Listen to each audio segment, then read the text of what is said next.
પ્રધાનમંત્રી નરેન્દ્ર મોદીએ સ્વીડનમાં યુરોપીય રાઉન્ડ ટેબલ ફોર ઇન્ડસ્ટ્રીઝને કર્યું સંબોધન.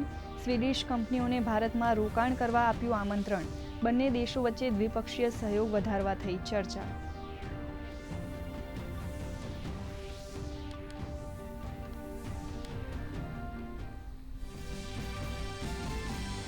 ભારત સ્વીડન વચ્ચે અંતરિક્ષ વિજ્ઞાન અને સ્વચ્છ ઉર્જા ક્ષેત્રમાં થઈ સમજૂતીઓ.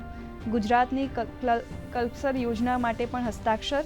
સ્વીડનના સર્વોચ્ચ સન્માન royal order of the polar star degree commander grand ક્રોસથી પ્રધાનમંત્રી નરેન્દ્ર મોદી સન્માનિત.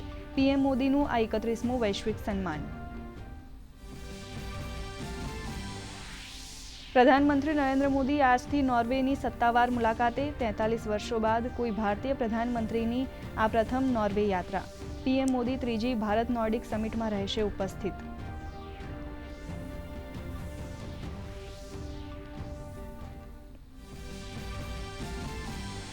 કેન્દ્રીય ગૃહમંત્રી અમિત શાહ છત્તીસગઢની 3 દિવસીય મુલાકાતે પહોંચ્યા.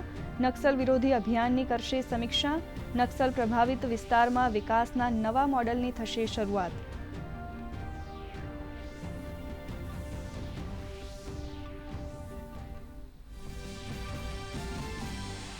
કેરળમાં કોંગ્રેસ નેતા વીડી સતીશનના આજે મુખ્યમંત્રી તરીકેના શપથગ્રહણ.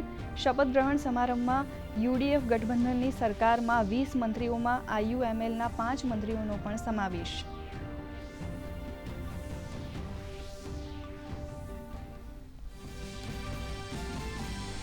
આજથી અમદાવાદમાં મેટ્રો દોડશે. રાત્રિના 11 વાગ્યા સુધી. મુસાફરો માટે રહેશે સુગમતા. કેબિનેટમાં પેટ્રોલ બચાવવા જાહેર પરિવહનને પ્રોત્સાહન આપવા લેવાયેલા નિર્ણયનો અમલ.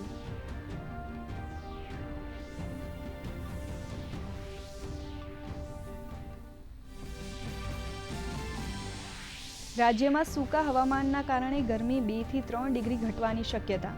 સૌરાષ્ટ્ર, કચ્છ અને ઉત્તર ગુજરાતના દરિયાકાંઠાના વિસ્તારમાં ગરમ અને ભેજવાળું વાતાવરણ રહેવાનું અનુમાન.